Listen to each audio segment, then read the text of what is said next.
nature has created countless strange islands in the world, and this one tops the list. An island that can move like that, it has legs and knows how to walk. This, combined with a few other factors, makes it a death trap for Atlantic ships. So what is the truth about this mobile island that resembles a giant boat? Tragedies Island is also known as Sandy Island. Its structure is extremely peculiar, not made of soil or rock, but formed from underwater sand. It lies off the Atlantic coast and is dubbed the Island of Death or the Atlantic Graveyard, because it is linked to hundreds of mysterious shipwrecks and is a mass grave for many lives. Although not the largest sand island in the world, it is the most dangerous trap for ships on the planet. Tragedies is an island of Canada, located between Australia and French Nova Caledonia in the Atlantic's San Ho Sea. This island appears on some world maps, including Google Maps, but does not exist on others, such as the Time Atlas of the World 10th edition in 1999. According to Canada, Tragedies Island is 300 kilometers southeast of Halifax City in Nova Scotia province, formed from sand, hence its original French name L'Île Tragedies, meaning Sand Island. Tragedies has an area of about 34 square kilometers, 35 kilometers long, shaped like a crescent line in the Atlantic, with the widest point barely 1.6 kilometers. The weather here is very special, with over 127 days a year covered in thick fog. Formed from a sandbar in the shallow waters between the continental shelf and the sea, Tragedies is quite isolated. More remarkably, over the past 2 centuries, Tragedies has continuously moved at a rate of about 100 meters per year, and has become a trap for ships traversing the Atlantic. Additionally, the cold Labrador Current from the Arctic Ocean combined with the warm Gulf Stream creates thick fog banks. Even dangerous hurricanes, causing many ships to lose direction, hit obstacles, and sink to the ocean floor. Tragedies Island is believed to have formed in the late stages of ice accumulation on the continental shelf near the end of the Ice Age. That is, ice slowly moved like waves eroding the western shore, and new sand dunes were added to the eastern shore. They constantly changed shape under the influence of strong winds and storms. The island currently has some freshwater ponds in the south and a brackish lake near the center of the island. The first shipwreck here occurred in 1583. This was one of the ships used in the exploration of Canada by British politician Humphrey Gilbert. While trying to navigate this dangerous island area, Gilbert's ship HMS Delight sank after running aground on a sandbar of Tragedies Island. Delight was thus submerged to a depth of 10 meters, dragging 85 lives with it to the seabed. 15 years later, the ship Melis de Latros became the next victim of this island. Only 12 crew members survived and were stranded on the island. It wasn't until 1603 that they were rescued.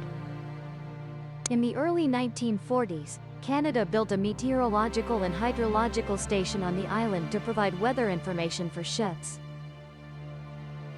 And it was through these studies that many mysteries of Tragedies were discovered. Since June 2013, Canada has recognized Tragedies as a national park and preserves the ecosystem here for scientific research.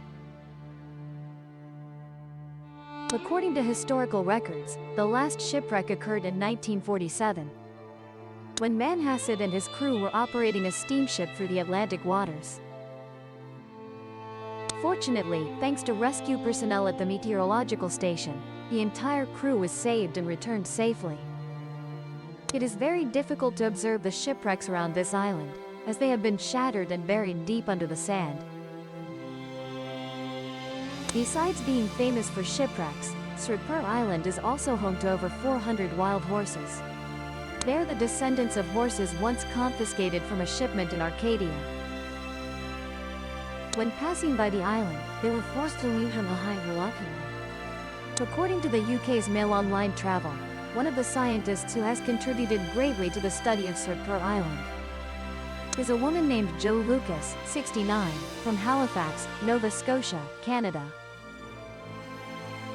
She has lived on this island for nearly 50 years.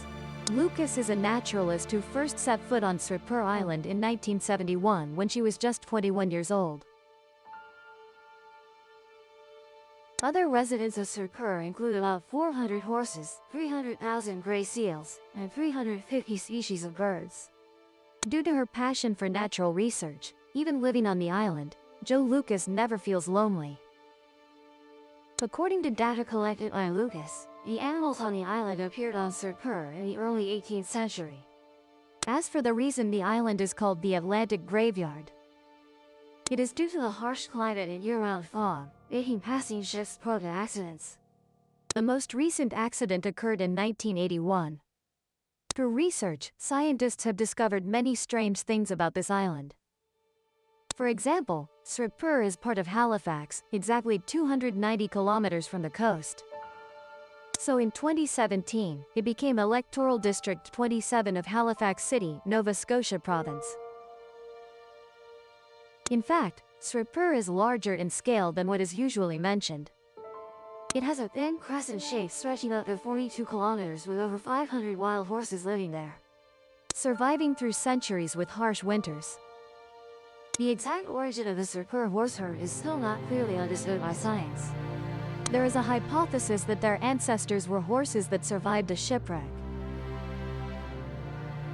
while others believe that the Norsemen or Trollkarpat people or Portuguese explorers brought them to the island. There is even a hypothesis that the horse herd was brought to the island from breeding by a merchant from Boston, USA, who hired people to transport. The coastal waters are home to gray seals and harbor seals. According to 1960 statistics, about 200 to 300 gray seals were born on the island. In the 2003-2004 surveys, the number of births reached up to 50,000. They occasionally become food for shark species living in the nearby waters. Based on the wounds of those lucky enough to escape death, most attacks are by Greenland sharks. All these animals live freely on the island without any human intervention.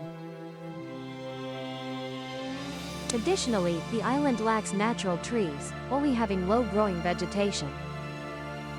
In 1901, the Canadian government planted 80,000 trees to stabilize the soil and hold the sand, but all of them died.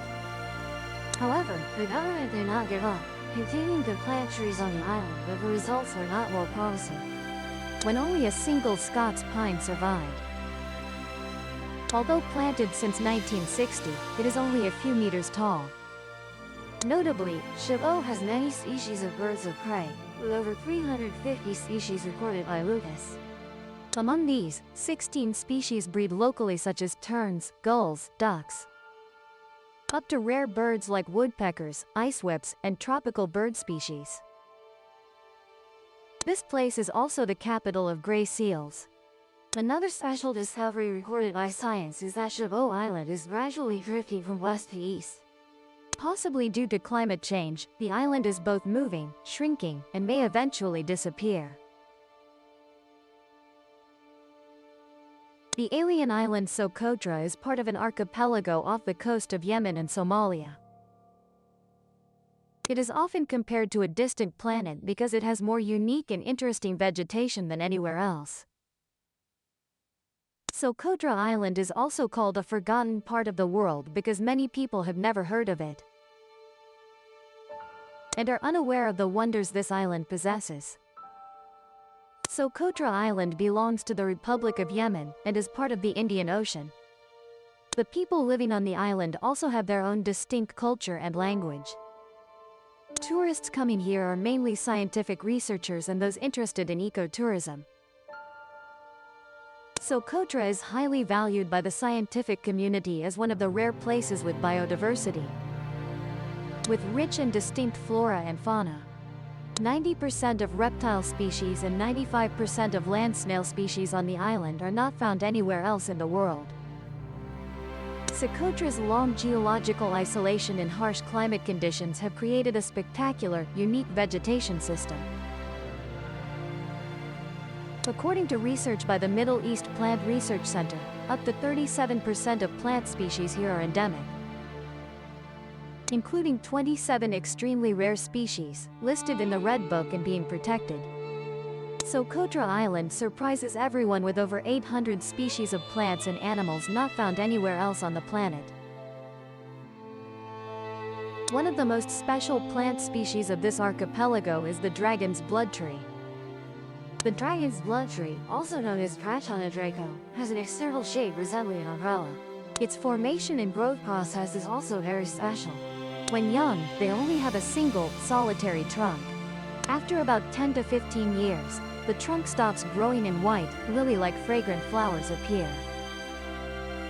Many berries are seen when the flowers fade. Then new shoots grow and the tree begins to branch, with branches growing new branches. They take about 10 years to reach a height of about 120 centimeters, but then develop faster.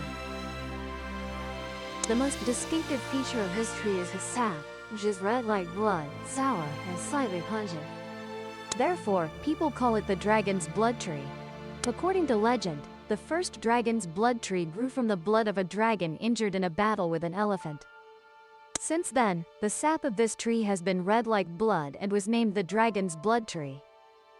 The sap of this tree not only has a peculiar color but also brings many benefits to humans. Since ancient Roman times, dragon's blood tree sap has been praised and widely used in daily life. Additionally, the harvesting of sap, use of the tree for firewood, and increasing numbers of tourists have affected the development of the dragon's blood tree. The island's residents still live in difficult conditions, making the conservation of this precious tree even more challenging. Worryingly, most dragon's blood trees on Socotra Island are already mature. Because the natural regeneration ability of this tree is currently very weak, it is hoped that with conservation efforts, the unique organisms on Socotra Island and the local human culture will achieve the desired results. The plants and animals on the island are a great contribution to the biodiversity of our world.